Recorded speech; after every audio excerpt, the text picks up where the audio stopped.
Deputy Prime Minister. Now calling on Deputy Prime Minister to extend at least regard to hear.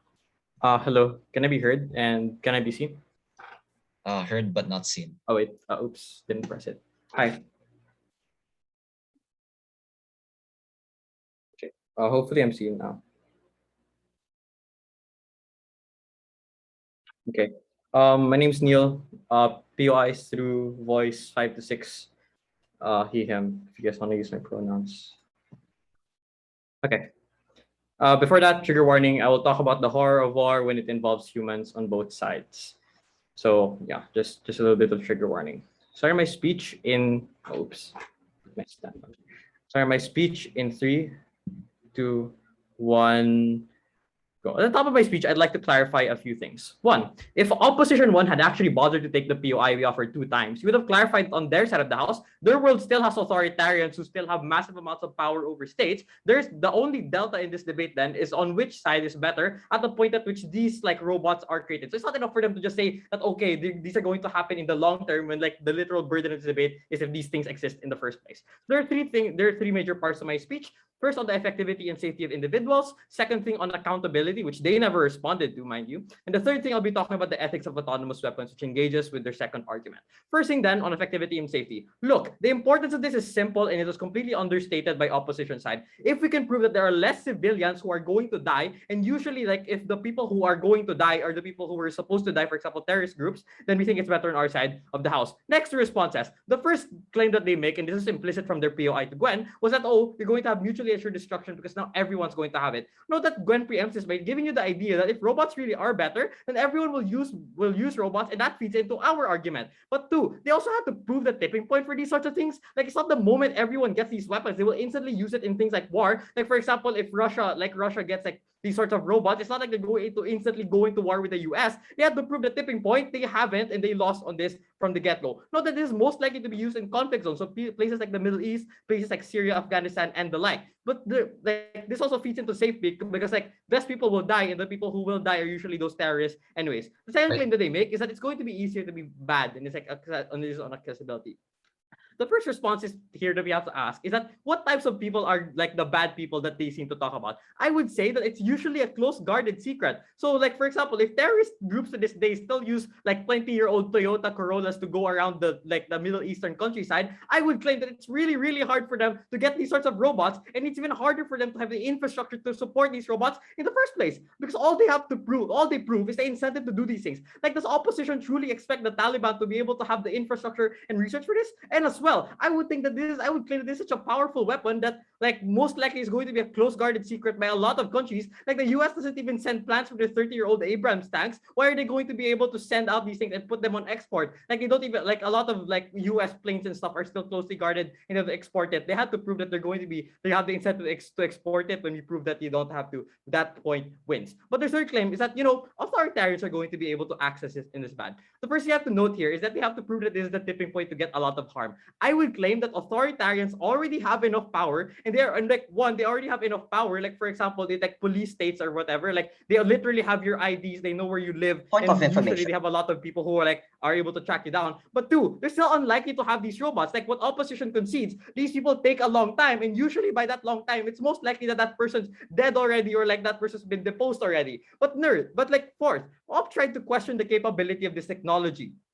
But like saying that, oh, there's little data, but they never even prove why. One, data is likely to be available. It's things like facial recognition technology that already exists in status quo. But two, even if data is lacking, it will be solved over time. On the precedent, then they say at least a dangerous precedent. They try to argue in a vacuum that cost is the only thing that has a bearing on drone strikes. But note that this is not true. One, there are still things like political capital, so you still need the people to still want to have invasions into this country or whatever. But two, people don't care about cost in the most likely cases. Like on either side of the house, like we literally spent $2 trillion in Afghanistan and no one cared. So the difference then becomes at the point at which like everyone wants to be able to go into this into this country or whatever, want to invade it or like peacekeeping things in this country. At what point do you have less harm? Before that, terrorist groups probably have a large amount of members, which is why they are very difficult to deal with. Killing 1 or 2 people on your best case is not going to make any impact.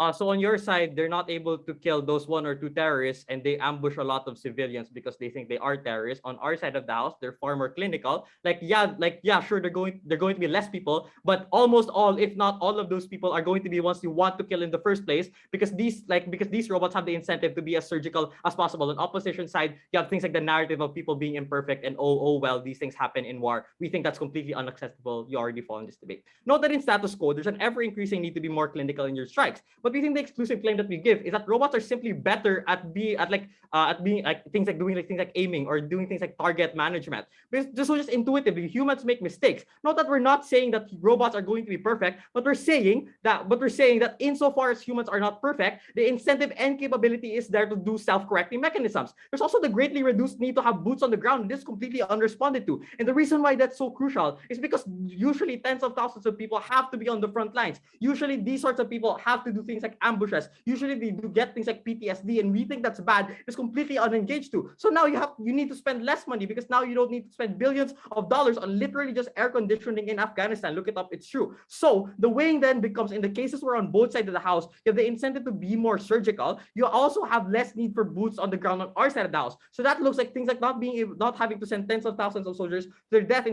because instead of having to put hundreds of military bases, you only need a few drone bases. The crucial thing here is we take down everything they say about authoritarian measures or terrorist groups, because they don't have the capability, and even if they had the capability, usually it still takes a lot of time, and we think that by that time it's ineffective by then, or it's already outdated. Second thing on accountability, the main problem with this is that they never seem to take our most likely case. They never seem to engage at all. Because note, we took opposition on their very best case, and note that humans are just inherently biased towards species of men versus their own species status quo. So things like the ability to negotiate in courts, the narrative that humans are just always imperfect and all we can do is deal with it. Most crucially, we told you the apprehensive towards robots is a good thing, because it puts higher expectation of these robots, which means that at the point at which these robots screw up, that's the point at which you're going to be able to do things like put more code, more algorithms that make it far more surgical. So there's also the capitalist incentive to be more accountable and more palatable in the military industrial complex, which means that usually these robots are going to be as accurate as possible, because these are the robots that most likely the complex is going to buy. So the weighing then is taking the best case of opposition, the ability to have the accountability far more easily traced and corrected is magnitudes better, because on their side of the house, usually you're still going to have boots in the ground. Usually you're still going to have authoritarians stomping on people's freedoms. On our side of the house, at the very least, you're able to have these robots get self-corrected at the point at which that happens. So on ethics of autonomous weapons, you think that there are two reasons why. So one, there's a shoot first, ask later. So in a lot of cases, a lot of people die because soldiers think that they're bad when in reality they're not bad. The exclusive benefits on our side, robots usually have less of a self-preservation mechanism, which makes it a lot easier for them to die in the case where they're still not completely sure if it's terrorist or not. Second reason why there's no need to do human stuff. So the human mind embroiled in war is a fickle thing. Sometimes they commit human rights abuses. That is literally completely gone on our side of the house. What did you get from the speech? One, it's far more safe for the boots on the ground because they're not there in the first place. It's far more effective because drones are just far more surgical. We took down all their cases on authoritarianism. We went from the get-go. Proud to propose. I thank the speaker for their fine speech. Now calling on Deputy Leader of Opposition to extend the case for opposition. Here. I'll not be turning on my video for the duration of the speech. Notified government case. Here.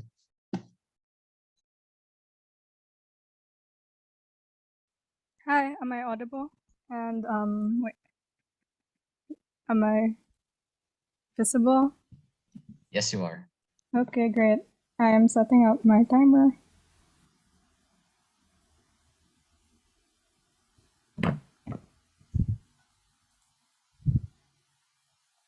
Oh yeah, POIs through voice. Please ask in between issues. Starting my speech in 3, 2, 1. Two issues in this debate. First, will they be held accountable? Second, on safety and effectivity as opposed to humans. First, on accountability. We told you in our case that the reason as to why we gave you several reasons as to why humans are generally held less accountable in status quo.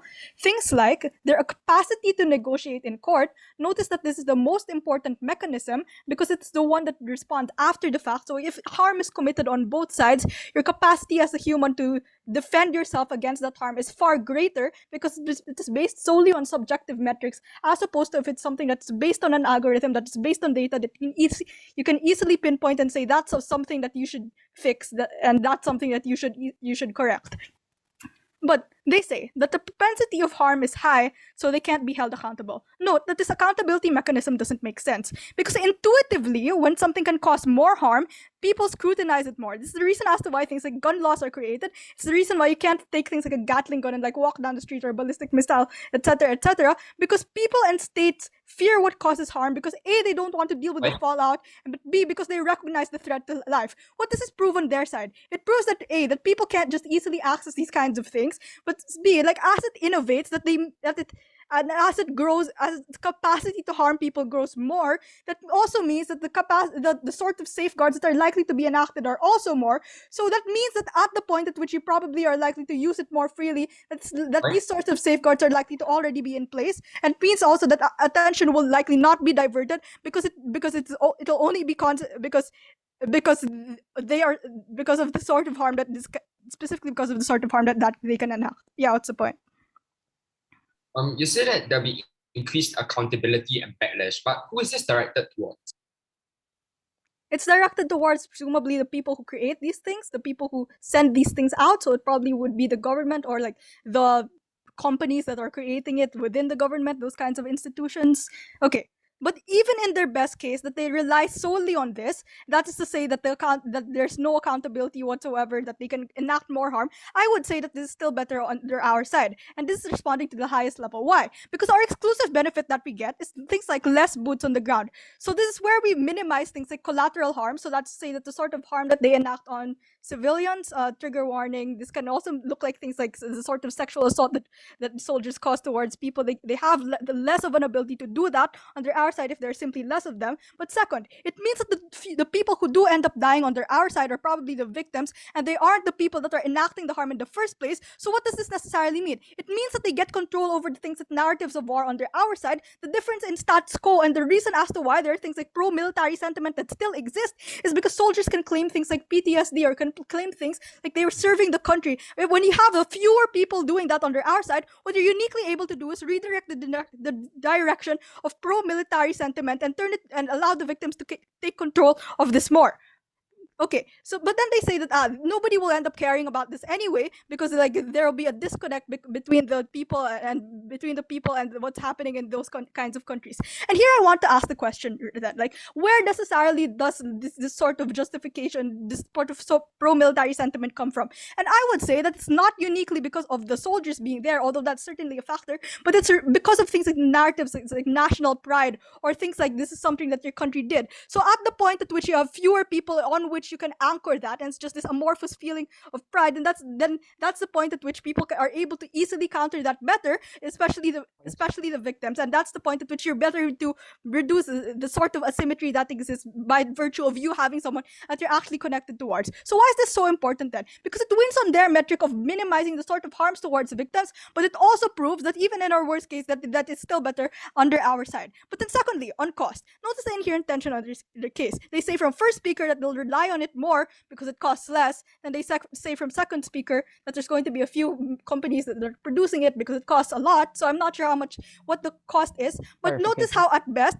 what this does is minimizes the sort of capitalist incentives point that we gave from our side. But I would say that just a few companies and a few countries being able to produce this is comparatively better, because A, it means that the sort of authoritarian governments that they talk about on their side, and I'll discuss this more in the second issue, if they exist like in places, if they exist in like poorer places, they probably have less of a capacity to produce this, and a capacity, and to a lesser extent. But it also proves that if there are only a few companies, that they can probably be held more accountable, that the sort of scrutiny is more directed, as opposed to if you can say that oh, that company may be bad, I'll just opt into a different company. Your ability to sort of redirect that sort of accountability is far less under our side. Okay, so second issue then, on will this be safer for humans, right? So first question underneath this, will they be effective? And the question that we need to ask underneath this is, where do you get this data? We point out from Neil that it's likely to be things that already exist, so things like facial recognition, etc. And even if that sort of data is lacking, then that's only a short-term harm at best. So what this essentially proves is that if the main reason as to why it's not likely to be effective is because it's based on data, then as you use it more, which they also concede on their side, then that harm will also be minimized. But second question then, who will use these weapons? And notice the contingency here. The contingency is proving access. And the question then is, who will be making these robots? So they concede that it's also probably going to be people with more financial capital, with things like national incentives. So this also proves as to why it's unlikely to be the sort of authoritarian governments funding proxy wars that they state, because authoritarianism proves an incentive, but it also doesn't necessarily prove capability, because the nature of them being generally isolationist means that they definitely have, they to some extent have more difficulty in doing things such as innovation. That's the reason as to why the USA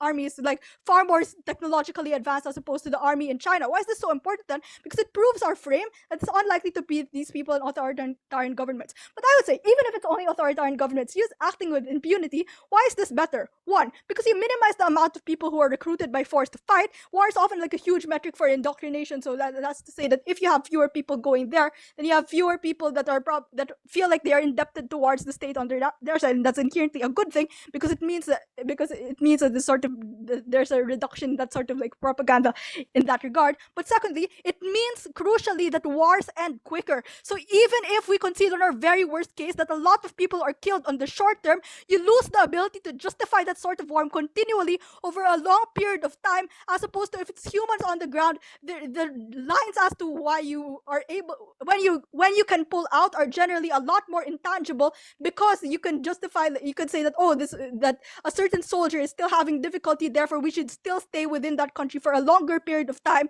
So if you blow everything up, that their ability to do that is far minimized. So this wins on the long-term metric, because when conflict is longer, then there are obviously more harms, more people are affected in the future. Very, very proud to propose. Thanks.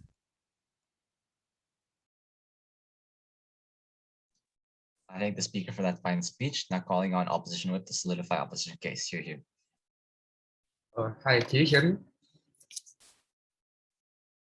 Yes. All right, that's great.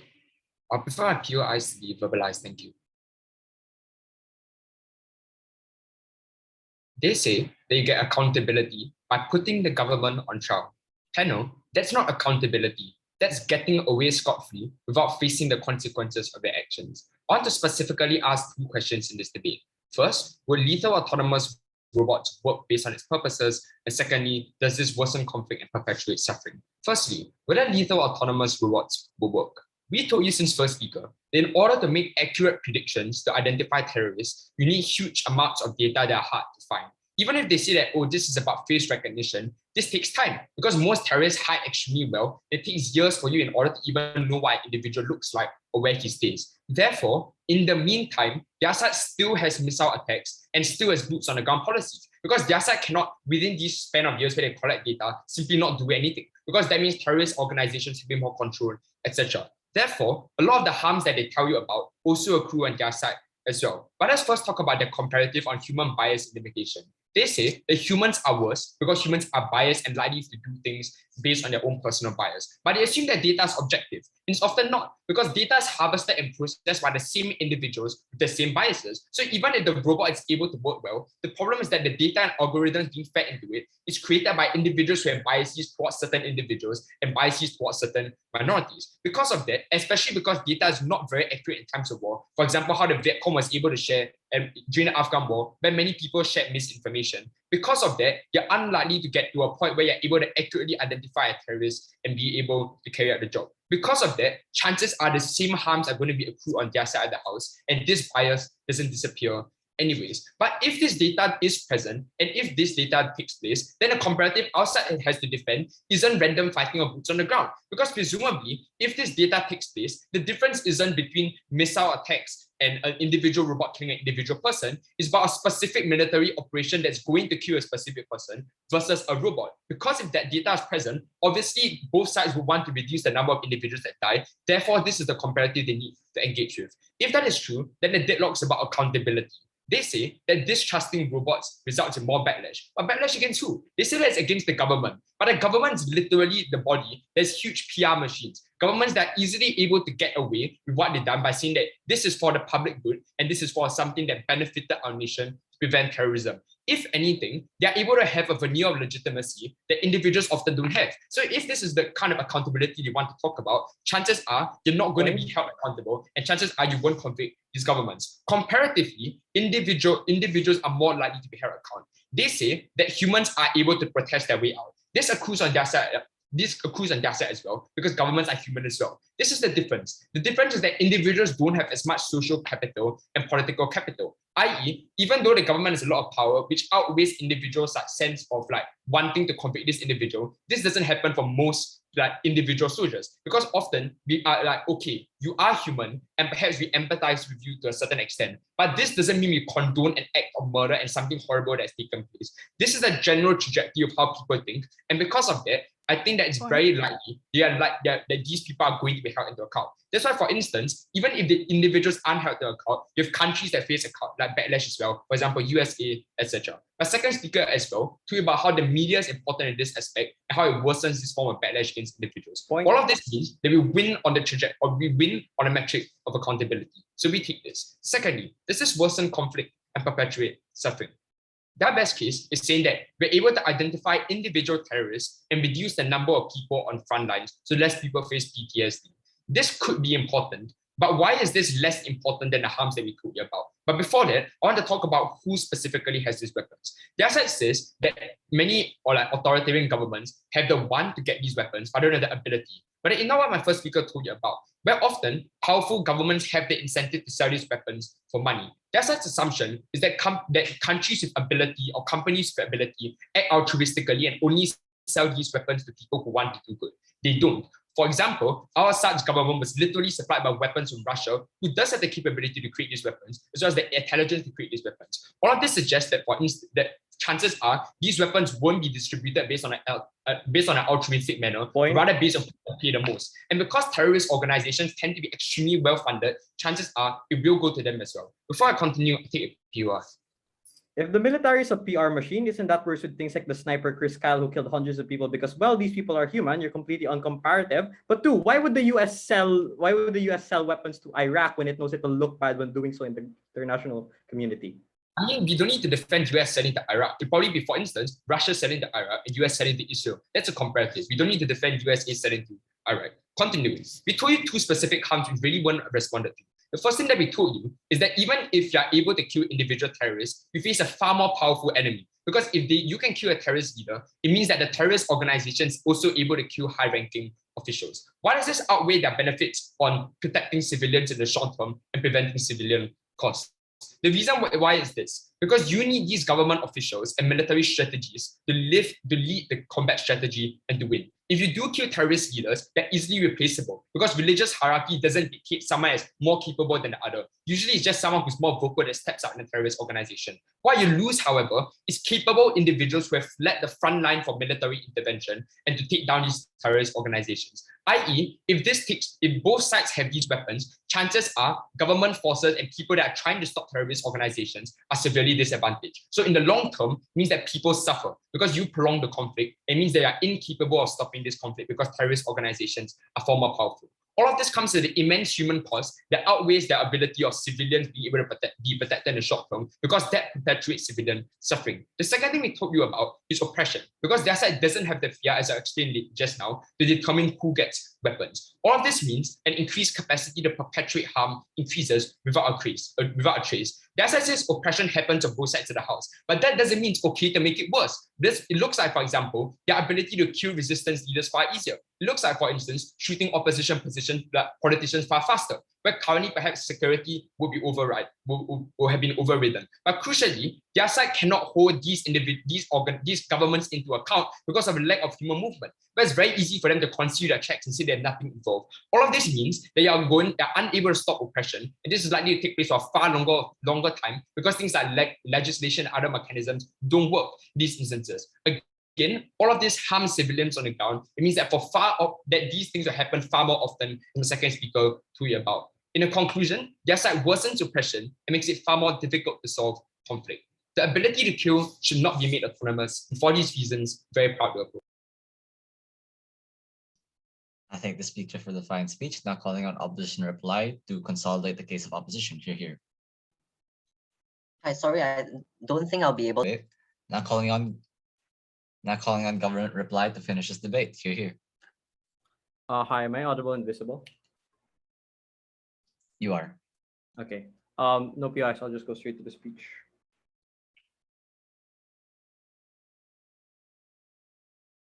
Okay.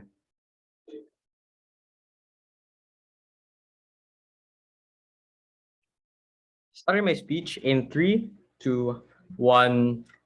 The problem with opposition is the way they respond to our mechanisms is to pull out examples without proving why they apply in the vast majority of circumstances. We respond to the worst case in whip. They mention it for the first time in opposition reply. We prove why boots on the ground is most important because it's a tipping point to future conflicts being continually justified day in, day out. Opposition whip and opposition reply try to build their arguments far too late. We're going to bomb those contributions and we're still going to engage on them. Opposition whip cannot get away with building their entire second argument on why drones are worse and their characterization on subjective data. That shouldn't be credited, but let's still give them a chance. Two big parts of my speech. First on safety and effectivity, second thing on accountability. First thing on safety and effectivity, I'll be taking down a lot of their contingencies.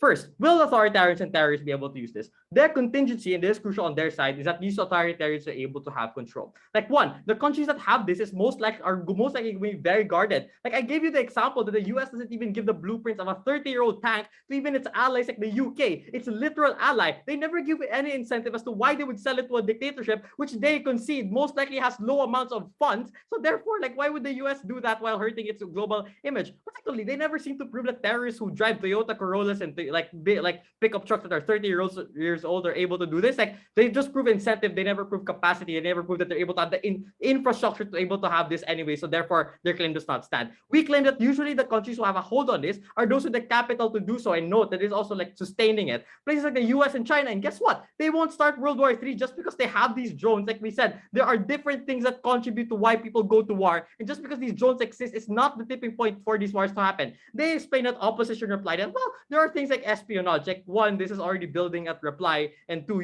like once we set down the bench, you still need a lot of infrastructure to build it up. But finally, notice the way we try to respond to is just to hammer down their frame. We respond to their worst case by saying if it's just authoritarian governments using this, it's a good thing because pro-military narratives are minimized and wars end quicker because it's difficult to justify it if the degree of harm is as big as they say. This proves that our worst claim is still better and a lot of their benefits don't stand. Second thing then, will less people die? It's fatal to their case that they've never seemed to engage on this and in fact want to die on the hill of, well, more people will die and get ambushed, but it's okay, you get to kill the Taliban. They ask in a POI to me that, well, you know, there are a lot of members of the Taliban and you're unable to kill everyone, but they never exclusively prove the benefit on their side. Like if it's difficult for human drone operator, like if it's difficult for autonomous drones to figure out if someone's a member of Taliban, how much harder is it if a human drone operator has to figure out which member of this like group is a part of the Taliban? Their only claim here, like there are things like super advanced algorithms that exist that don't exist on their side. Their only claim is, well, you still need boots on the ground anyway. Like intuitively, like yeah, boots on the ground will happen at first on our side, but slowly they'll get phased out. And like usually like it's only skeleton crews working as we said down the bench.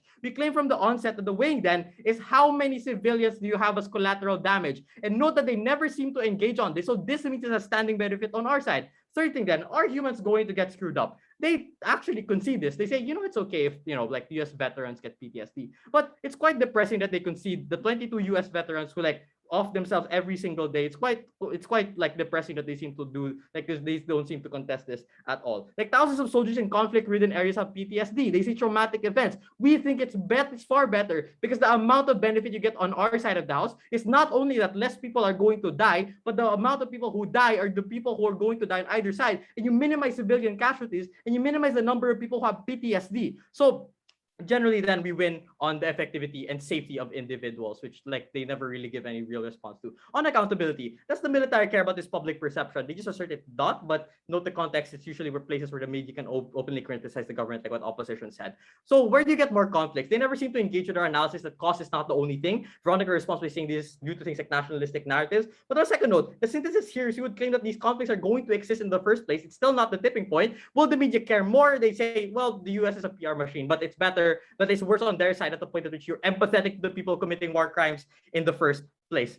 Can you hold humans accountable? We say that you're not able to do it to the same extent that you put capitalist incentives to. What did we prove in the speech? One, you're more safe at the point at which you're in a command center and not in the front line getting PTSD. It's better for the civilians because they're not being targeted by a drone operator who most likely had too many drinks. We also prevent the vast majority of authoritarian countries from having it in the first place. For all those reasons and more, I'm so proud to propose.